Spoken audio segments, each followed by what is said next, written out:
Welcome back to KTN News Center, and we are having that discussion about the allocation of revenues to the 47 counties. And so far we've seen leaders from the arid and semi-arid areas oppose the funds that have being proposed by CRA to these counties. And it's a discussion that we're also having with you on a social media platform. And we're asking you whether you support or do you think leaders from the arid and semi-arid areas are justified when it comes to opposing their new revenue allocation formula. Twitter handle at KTN Kenya, my Twitter handle at Zeda Brenda, begin with the hashtag KTN News Center. It is a discussion that we're also having here in our studio with Isiolo County Member of Parliament, Rehema Jaldesa. And just before we took a short break, I told you that I'll give you the breakdown just in a minute.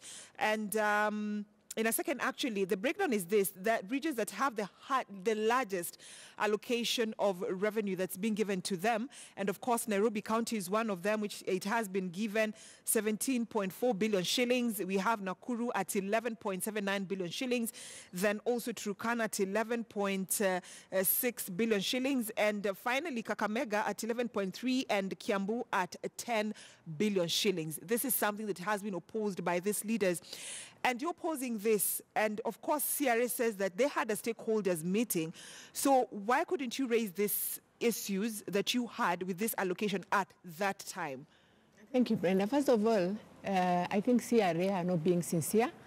When they are talking about participation, honestly, I just don't know how to explain, because I represent the county of Isiolo. And I am the first stakeholder because I am the voice of the community. I have never been involved in any processes of CRA. And we have at many times tried to engage, even as the leadership of PPG, Pastoralist Parliamentary Group, where I'm the Secretary General. We have had series of discussion with CRA Commission. And they always keep saying, oh, we have gone to the farthest end of Isiolo, we have gone there to... Honestly, to me, there are levels of participation. We need to look at what levels are they engaging the stakeholders. So you're telling us here, that CRA told you they went to the ground. That means they had a public participation. But when it came to leaders, there was no meeting between... Absolutely. And even the one that they have gone to the ground, as a representative of the people, I should be involved so that I know how to participate. Therefore, I even doubt whether they have held any public participation. Number two, you keep saying that Northern Kenyans are rejecting the formula. We are not rejecting the formula, but we have concerns with the formula.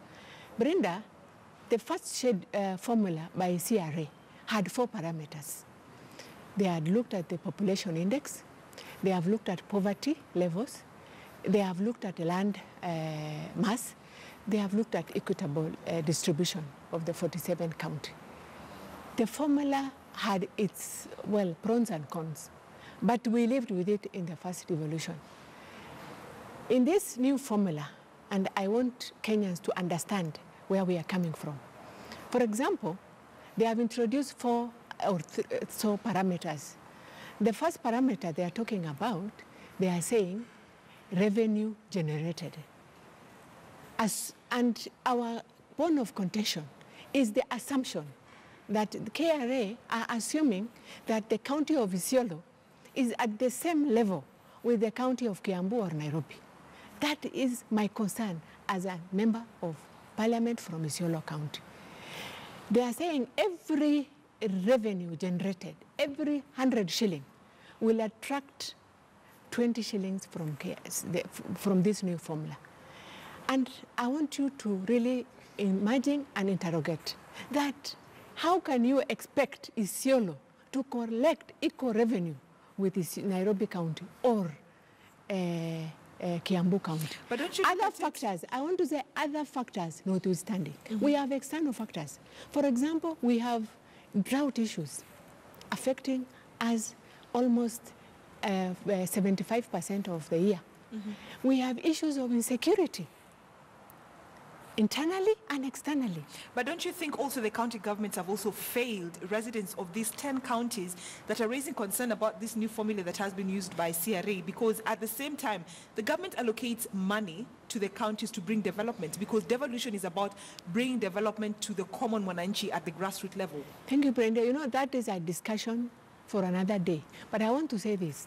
We are not saying devolution has 100% addressed the issues of marginalization in our areas. But we are better, far much better than where we were before the devolution. Today, we are seeing slight improvement from even the previous devolution, the first 5 years. Of course, a new thing has its own challenges. There are issues of setup. Secondly, Brenda, the kind of marginalization, and I'm just hoping that one of these days you will put up your station in Isiolo, you know, so that you devolve even these functions of media, so that you can understand the issues.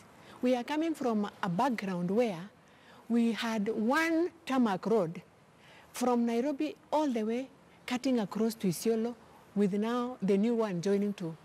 The rest of Isiolo have no roads. Okay. We are talking about a population of 85%, which does not have access to clean water. And when you're talking about access to clean water, the other concern is the 3% that has been put equally all the 47 counties. And you're saying there is no way CRA can actually compare Isiolo and Nairobi County and Mombasa County. Absolutely. Yet all counties are being given at 3%. That is, thank you, and that is our bone of contention. There is no way our needs, you see what CRA are doing, they are trying to, out of the 4 parameters that I mentioned, they are trying to put a lot of weight in as far as allocation of resources are concerned on the population. And they are doing it in a clever, shrewd way. When they are talking about now putting a flat 3%, yeah, of water, Isiolo, Mandera, Wajir, Garissa, the same level with Kiambu, Nairobi, honestly, that in itself is unfair. It's another way of killing devolution because the needs are different. To date, we are still struggling. Where I am born and brought up, Modogashi, does not have a drop of water. Women have to trek 20, 30 kilometers in search of water. What is the role, then what is the role of, because all blame is going back to the CRA when it comes to the amount of money they've allocated for different development projects in these counties, then what is the role of Member of Parliament, the role of the Senate, the role of the members of County Assembly, and the role of the governors, because they also have some part to play in ensuring that some of these areas they represent have water, there's security, and there's food security. Thank you. I understand where you are coming from. First of all, can you look at the amount that is allocated to Isiolo County vis-a-vis our needs? That is the point I want you to understand. Isiolo County is getting an allocation of about 3 billion. We are talking about a recurrent of close to 70%. Isiolo County is actually getting 3.78 billion. Thank you. And compare it with Tharaka-Nithi, which is also getting 3.76 billion, and Lamu is getting 2.46 billion shillings. Actually, Lamu is in ASAL, so we are in the same category in terms of opposing. And with this proposal, with our many challenges, Lamu is going to lose close to 1.8 billion. So virtually, Lamu will be left with nothing. They are proposing to deduct 1 billion from Isiolo County. And back to your question, we are talking about the needs, and we are talking about the 50 years of marginalization and where we have come from. We are talking about the fact that these areas are ASAL. I don't know whether you understand what an ASAL means. That when other parts of the country are getting adequate rain, we hardly get those rain. We are talking about the fact that we do not have roads, the wear and tears of our vehicles, the hassle of accessing these facilities. Somebody coming from Korbesa in Isiolo North will take a whole day to arrive in Isiolo County, the headquarters, to access this government. And you are talking about out of 3.7 billion, we have the recurrent expenditure of 70%. So we are left with 30% to address 50 years of marginalization. Which takes me back, Honorable Jaldesa, to the question that earlier asked you. Then what happens? What has happened to members of parliament, political leaders? Because they also have a role to play in ensuring that leaders, that their residents, their constituents have this important needs have to be fulfilled in terms of bringing development. The need can only be fulfilled, my sister, when we get equitable distribution of resources. The member of parliament control a CDF of 100 million per financial year. 100 million, and they have areas of specific target: education, security, and those are areas where even needs more than that. And we are given equal amount with the rest of the country. Therefore, even in that itself is a marginalization. There's a lot, you're saying even in that there's marginalization. There's marginalization. Secondly, okay. And the reason why we are making a lot of noise is so that it can be understood. I am an elected representative, and I can sit here in a public television and tell you that I was not involved in the process of CRA, revenue allocation. That itself is a marginalization, and that is why this time we said we are coming out and we are going to use our political platform, which is including coming here, and I want you to host me every other day. So that, secondly, and I want to emphasize on our needs. We need to be allocated more resources. Forget about the amounts going to counties. We have 85% of the revenues that are left at the national government. Is this revenue equitably distributed to other areas?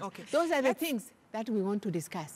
Let's talk about the demand by Council of Governors, because they're saying that it was important, or rather there's need for CRA to actually wait for the August census this year to be conducted so that they can start now distributing this allocation. Yet at the same time, leaders were opposing, the leaders mostly from these 10 counties who are opposing this formula that's being used by KRA, are saying that we cannot even conduct that census in August because some of the people from this pastoralist area, it's a dry season and they're moving from one place to another. So what is the way forward? Thank you for bringing that up. It's a discussion I had with you. And let me tell you, and I want Kenyans to really understand that we are not fighting the census. We are prepared for census. But again, census, as you rightly put it, is linked to resource allocation. Therefore, we are just saying that process must be accurate, must be verifiable, must be participatory, and it must not be shrouded with mystery. You know, when a process is not transparent, then you, of course, you expect, rejection. And why am I saying this? For example, Kenya Bureau of Statistics is under which ministry? It is under Ministry of Planning. No law has been brought even or amendment to Parliament to change that.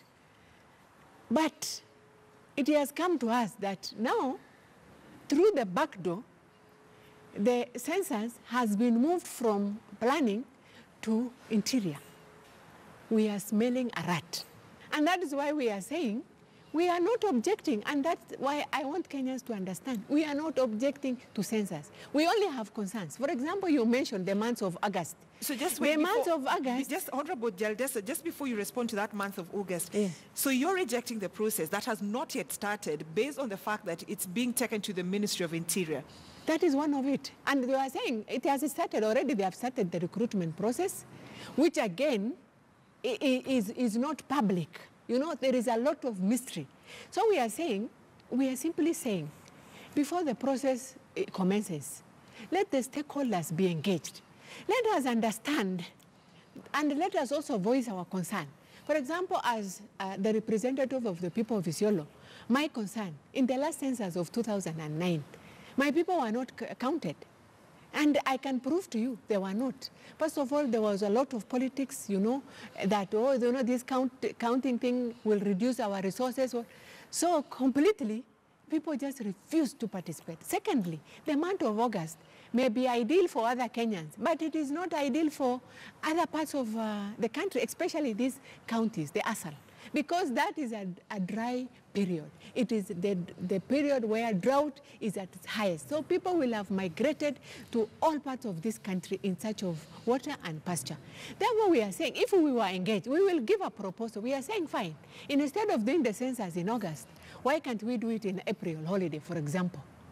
That's an option. So when people sit on a table like this, okay, why, for example, will they appoint clerks, from other areas to come and supervise the census process in my county? So you want members of your county to be the ones appointed as clerks to carry out this census process in your county? That's what happens for every county. Okay. Yeah, okay. That's happening for everywhere. So at the end of the day, you are claiming that there's a way, it's a process, an early process that has begun to ensure that residents from this ASAL and semi-arid areas are actually, the arid and semi-arid areas rather, actually going to get a road deal at the end of this exercise. Exactly. And you know why I'm saying this?